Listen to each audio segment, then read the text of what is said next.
I am the biggest, so I'm the boss. All those that oppose the Eldar shall fear my wrath. The true power is here. Colonel Braun taking command.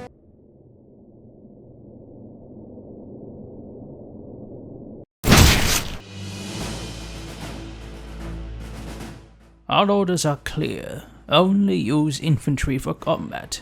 Heroes are allowed to lead our men. The heretics may cry foul, but commanders are no less infantry than the lowliest Imperial Guard. The Emperor has also given us his blessing to deploy honorary infantry such as dreadnoughts when necessary. Workers are allowed because obviously, if an ally breaks the rules, it is not our fault. They are not under our jurisdiction. Accidents happen. If a vehicle or turret fires without authorization, you will not be penalized. On a side note, I tried to get the game to work in widescreen, but to no avail. Since I had to suffer this aspect ratio, so must you. There is no time for weakness. The run will be done on insane difficulty. We Space Marines are the servants of the Imperium of Man, an empire spanning millions of worlds under the careful guidance of the Emperor. Well, sort of. Apparently he's been kind of asleep for a while. Nevertheless, we shall carry out his will to exterminate all who oppose us. The vile orcs are invading the planet Tartarus, with their main assault focused on the spaceport. Captain Gabriel Angelos leads the Blood Ravens to retake the facility from the enemy. Beware the alien, the mutant, the heretic. I swear this game is going to get me demonetized. Anyways, we get access to Space Marines, which like other units can be upgraded with a variety of weaponry to counter various threats. For this particular operation, only flamethrowers and bolters are authorized. After saving several stranded Imperial Guard units, we destroy the Orc bases. We also come across a useless tank and send it away before finishing off the final base in a two-pronged attack. The Orcs will likely seek to attack again. Sending scouts to assassinate one of their leaders, we cripple the Orcs' morale and begin the long haul to clear the valley of our foes. While the Greenskins deploy killer clans to counter our squads, the divine might of rockets secures our victory. The final battle is long and casualties are high, but eventually we dispose of our hated enemy. Or so we thought. The enemy is launching another attack on the capital Magna Bonum. With the Imperial Guard, we set up defenses to protect the civilians. We also get aid from Librarian Isidore, a powerful psychic and comrade of Angelos. A machine cult crash lands into the city, blessing us with dreadnoughts, which are human-shaped and thus honorary infantry. However, we can secure victory without them. With a mix of bolters and missiles, we blast through the Orcs' forward base and eventually take the fight to their nearby camp. Yet again, they retreat. I's the biggest orc here, which means I's the leader of you lousy bunch of Okay, time out. Why are the Orcs British? The war-base Orc among us is marshalling the remnants of the Orc army. To defeat him, we need to set up a forward base. We get access to assault troopers and useless artillery. The assault troopers have the unique power of jumping, allowing them to get destroyed. So we destroy the towers from the cliffs and focus down the guard towers before also getting destroyed. So we destroy the towers from the cliffs, focus down the structures, run to the nearest strategic location and save up to reinforce our final squad, enabling them to secure a landing site. Afterwards, we rebuild our forces and launch an offensive to wipe out Orc Among Us' secondary base. With a way clear, we proceed to get destroyed by his pet. It counts as a vehicle, so using the assault grenades and the expert tactic of sacrificing dozens of soldiers, we bring it down alongside the warboss. From then on, the offensive becomes a disorganized mess as our squads struggle to maintain cohesion amidst constant tank fire. But eventually, the base is destroyed. A scout reports on a ship bearing chaos markings leaving the planet, just as Inquisitor Toth arrives and orders the Blood Ravens off-world. Toth is skeptical of chaos being present on Tartarus, citing Gabriel's previous purge of his homeworld as affecting his judgment. The Inquisitor would rather flee the planet before a warp storm arrives instead of facing our enemy head-on. But he does not command the Blood Ravens. Our trail leads to the Eldar, an ancient race who also fights the orcs. Now a weaker power would ally themselves with such beings, but as the holy scriptures state, aliens bad. We must fight through both the greenskins and Eldar scum, while we're caught off guard by the retreating orcs who run into our starting turrets. The expert tactic of reloading the mission remedies this. As for the Eldar, the cowards eyed with dark reapers on cliffs. To counter this, skull probes help poop them out. A common fool would object to using probes, but they are counted as infantry for the Imperium.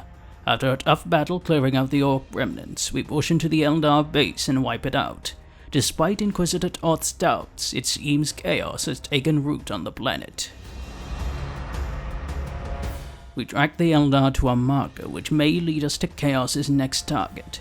We start with a handful of Space Marines and some scouts to face the Eldar's forward units. While the Emperor has blessed us with a dreadnought, we can prevail without it. Using the Imperial Guard to cover our right flank from orc attacks, we begin the long operation to clear the area of webway gates, which the Eldar are using to warp in reinforcements. During operations, we discover 2 guardsmen who've held out for a week against the Eldar. They proceed to die immediately after. Out of curiosity and admiration for their service, we reload and clear the area in advance of them. They proceed to disappear. Farewell, spectral warriors, you will be missed. Anyways, we fight our way to the main Eldar base, which can only be entered through a narrow choke point and contains a large number of tanks and turrets. After a tough brawl with the Eldar armor, we secure the dig site. Toth isn't happy about us using the Imperial Guard as meat shields, so he takes control of the guard and leaves the Space Marines to our fate.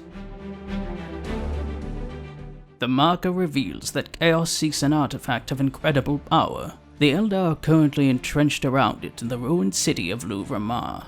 The treacherous creatures launch repeated attacks all over the city, but the expert tactic of spamming Space Marines overcomes the trickery. Since the eastern part of the city is cut off by river, we need to control a bridge against counterattack. To achieve this, we wipe out the enemy before capturing a strategic point.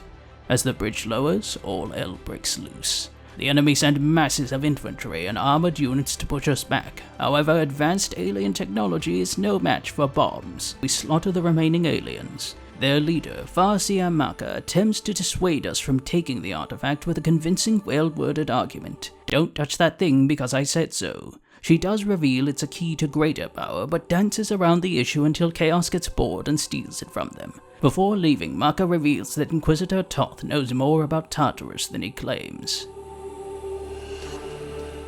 We track the Chaos Marines back to a chapel. They're conducting some kind of ritual with a key and have ripped a chasm across the city to block our way. While we have an outpost nearby, it's under siege and uses useless automated turrets. Thus, we must beat Chaos alone. It quickly becomes clear that Space Marines will be of little use given the terrain, so we instead send out Assault Marines to jet across the chasm. It takes some time, but their close combat skills and explosives prove more than a match for the heretic army. To ensure that our ally is not overrun, we send several squads south to take the base. While the allied turrets shoot down cultists, they don't come under our control until the area is secured. In the meantime, we attempt to break into the chapel. We actually can jet in with assault troopers, but to progress we must break down the door. You gotta progress! Progress the story! Command suggests using vehicles, but assault infantry are more than capable of blasting it open. The Imperial Guard arrives, but it seems the fools have betrayed us. This distraction allows the enemy to escape with the key. Toth finally gives some answers. The key was to an artifact beneath the planet's surface called the maledictum, which holds a powerful demon. The arrogant Eldar were attempting to protect the artifact, while Chaos used the orcs to distract our forces. In the past, the demon corrupted the people of Tartarus, which is why the Guard turned on us. And now it wishes to use the warp storm to trap the Blood Ravens and corrupt them. Despite the danger, Gabriel refuses to leave the planet to its doom. Toth puts aside his misgivings and resolves to destroy the maledictum with Gabriel's help.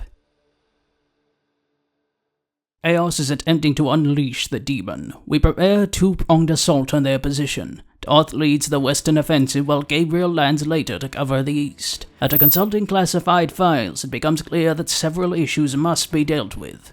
The city is too large for our limited forces to hold, and Gabriel's force is too weak to hold the east on his own. On insane mode, upon upgrading to tier 2, we trigger endless mech attacks by the enemy. So aside from assault troopers, our army lacks the weapons to destroy the enemy bases. After several fruitless attempts, our winning strategy emerges. Step 1. Max out our army with at least 2 assault troopers. When Gabriel's forces arrive, they take up army supplies, so maxing out allows us to maintain a larger force. Step 2. Abandon Gabriel's landing site and head south with its forces. Send north and several space and assault marines there to support them. Step 3. Wipe out the southern and northern bases. No production, fewer attacks. Step 4. Upgrade to tier 2 and quickly grant our space marines missile launchers to counter the chaos mechs. By this point, we've done enough damage to weaken their armored counterattacks. Step 5. Take the relics while maintaining at least 2 squads near each to repel the enemy. Step 6. Wipe out the remaining Chaos forces. Chaos Sorcerer Sindri abandons Lord Bale and takes the artifact with Isidore, much to Gabriel's shock. Surprise, surprise, Isidore's a traitor. Double surprise, Isidore's betrayed by Sindri. Regardless, the librarian's story ends here. After reviewing classified files, it becomes clear that aggression is the best way to win this mission. The city is divided by several bridges, with the Blood Ravens in the south and the Heretics in the north. We start by taking the nearby points with scouts and space marines and secure a front line at the bridges. Eventually, we take the fight to Chaos, seizing more ground and pushing through their bases. Isidore and his demons try to stop us, but psychic powers and eldritch creatures are no match for guns. With the leader down, the rest of the mission is straightforward: wipe out the remaining Chaos bases and win. Gabriel defeats Isidore, who begs for a chance at redemption. The captain grants it to him. Sindri unleashes the demon. With the remnants of the Eldar, we must stop him. The enemy will continuously spawn minions to threaten our flank, forcing us to keep squads in reserve. While the Eldar guard the right, Toth and Gabriel push down the left and center. Eventually, they come into contact with the Demon Prince himself. While the monster has health and AoE, his tainted strength is no match for bullets. The creature is felled and Gabriel prepares to destroy the artifact. Maka pulls the tried and true argument of "don't do that thing because I told you to." Surprisingly, it fails, and Gabriel smashes the rock. As the armies flee the storm, the demon reveals itself and thanks the captain for freeing it. Angelos warns the demon that freedom comes at a cost. He knows about it, and he will slay it soon. As a side note, I noticed after the credits that the campaign difficulty reset to normal. To make sure I beat things on Insane, I replayed the last 2 missions and they're pretty much the same. There's more than one demon on mission 10 and they're a little more aggressive, but otherwise the missions are pretty much identical. So can you beat Dawn of War with infantry only? Yeah. Believe it or not, all 11 missions of the original campaign can be beaten with infantry only. There are a few tricky moments in missions 4, 6, and 8, but all are doable with infantry. Much of this can be owed to the versatility of space marines, who can be upgraded to counter any threat. Scouts, assault marines, terminators, and assault terminators all contributed as well, but were inferior due to less variety in upgrades. Winter Assault is next, then Dark Crusade. Probably no Soulstorm since it wasn't well received, but we'll see. Remember, Petrify. Sign up for early access, ad-free videos, work-in-progress updates, and more. Shoutouts to Time, Gladys Marino, Abby Ackridge, Jen Tuong, Michael Phillips, and Mike Beers for supporting the channel. If you enjoyed this video, make sure to like, share, comment, subscribe, and purge the heretics for the Emperor's will.